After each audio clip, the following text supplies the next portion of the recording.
Students, MCom final एबीएसटी में पढ़ाए जाने वाले विषय लागत एवं प्रबंध अंकेक्षण के अंतर्गत मैं आप लोगों को लागत अंकेक्षक एवं व्यावसायिक नैतिकता चैप्टर के बारे में जानकारी दे रही हूँ।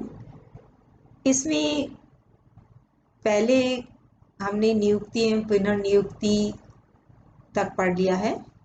आज हम पढ़ रहे हैं लागत अंकेक्षकों का पारिश्रमिक। कंपनी के अंकेक्षकों का पारिश्रमिक वार्षिक साधारण सभा में या अन्य किसी निर्धारित रीति से निश्चित किया जाएगा, परंतु प्रथम अंकेक्षकों का पारिश्रमिक संचालक मंडल द्वारा निश्चित किया जाएगा जिसने उन्हें नियुक्ति दी है। दूसरा पॉइंट, पारिश्रमिक में अंकेक्षक द्वारा कंपनी के अंकेक्षण के लिए तथा उसे प्रस्तुत सुविधाओं के लिए किए गए व्ययों को सम्मिलित करते हैं, परंतु उस पारिश्रमिक को सम्मिलित नहीं करते जो उन्हें कंपनी के संचालकों के आग्रह के फलस्वरूप प्रदान की गई सेवाओं के लिए प्राप्त हुआ है। कंपनी अधिनियम 2013 के अंतर्गत लागत अंकेक्षक के अधिकार एवं कर्तव्य, इसमें हम पढ़ रहे हैं कि कंपनी के प्रत्येक अंकेक्षक को कंपनी की पुस्तकें, लेखों तथा प्रमाणकों तक हर समय पहुंचने का अधिकार है।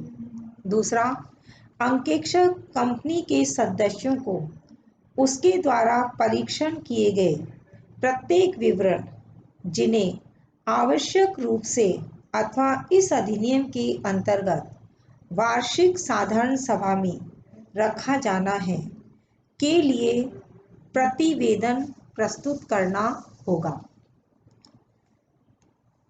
तीसरा जो पॉइंट है, अंकेक्षक के प्रतिवेदन में यह भी अभिव्यक्त करना होगा कि उसने समस्त सूचनाएं एवं स्पष्टीकरण प्राप्त किए हैं। दूसरा, कंपनी द्वारा विधान के अनुसार रखी जाने वाली समुचित लेखा पुस्तकें रखी गई हैं। अगला पॉइंट, जिन शाखाओं का अंकेक्षण अन्य व्यक्ति द्वारा किया गया है, उसे ऐसा प्रतिवेदन प्राप्त हो गया है जो प्रतिवेदन तैयार करने में आवश्यक है। क्या कंपनी का चिट्ठा एवं लाभानी खाता कंपनी विधान के अनुसार तैयार किए गए हैं?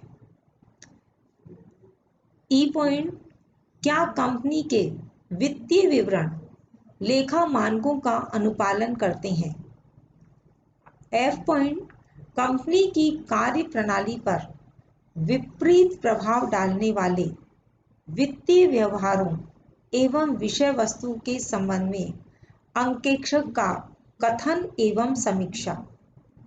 नेक्स्ट पॉइंट, क्या कोई ऐसा संचालक है जो कंपनी विधान के अनुसार नियुक्त किए जाने के योग्य नहीं है? एच पॉइंट, अंकेक्षक द्वारा प्रस्तुत ऐसा प्रतिबंध एवं विपरीत उक्ति जो कंपनी द्वारा रखे गए लेखा अभिलेखों से तथा ऐसे अन्य मामलों से संबंधित हो। आई पॉइंट, क्या कंपनी द्वारा पर्याप्त रूप से आंतरिक नियंत्रण प्रणाली विद्यमान है एवं उसका प्रभावी संचालन है। नेक्स्ट पॉइंट, ऐसे अन्य मामले जो निर्धारित किए जाएं। चौथा पॉइंट है, क्या अंकेक्षक प्रतिवेदन में ऐसा मामला है जिसका उत्तर नकारात्मक है? पांचवा पॉइंट, सरकारी कंपनी के संदर्भ में अंकेक्षक की नियुक्ति भारत के नियंत्रक एवं महालेखा परीक्षक द्वारा की जाती है। उस अंकेक्षक को अन्य मामलों के अतिरिक्त उन निर्देशकों का भी उल्लेख करना होगा जो उसे भारत के नियंत्रक एवं लेखा परीक्षक द्वारा दिए गए थे, उनके संबंध में की गई कार्यवाही एवं उनका कंपनी की वित्तीय लेखा पुस्तकों पर पड़ने वाले प्रभाव की समीक्षा। छठा पॉइंट, प्रत्येक अंकेक्षक द्वारा अंकेक्षण मानकों का अनुपालन करना होगा। अंकेक्षण मानकों का निर्धारण केंद्र सरकार द्वारा किया जा सकता है। अगला पॉइंट है, केंद्रीय सरकार राष्ट्रीय वित्तीय प्रतिवेदन सत्ता के परामर्श से किसी सामान्य या विशिष्ट आदेश द्वारा ऐसी कंपनियों के वर्ग या कंपनियों का वर्णन कर विशेष आदेश दे सकती है कि अंकेक्षण प्रतिवेदन में ऐसे मामलों का जो विशिष्ट रूप से उल्लेख हो उन पर उसे विवरण देना होगा।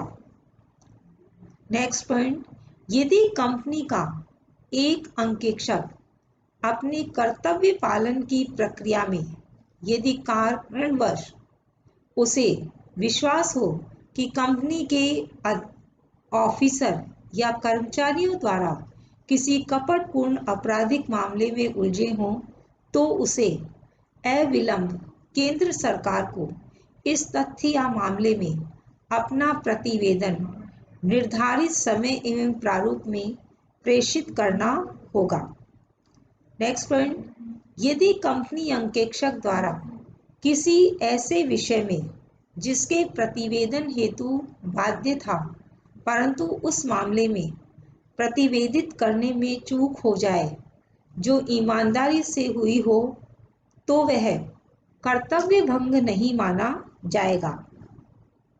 नेक्स्ट पॉइंट, इस धारा के प्रावधान आवश्यक रूप से लागू होंगे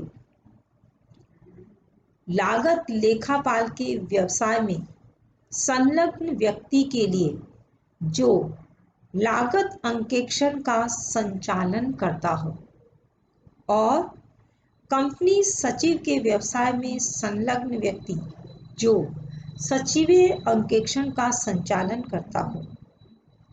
नेक्स्ट एंड लास्ट पॉइंट, यदि कोई अंकेक्षक लागत लेखापाल या कंपनी सचिव जो कार्यरत हो एवं प्रावधानों का अनुपालन नहीं करे तो 1 लाख तक से दंडनीय होगा एवं वह दंड 25 लाख तक बढ़ सकता है।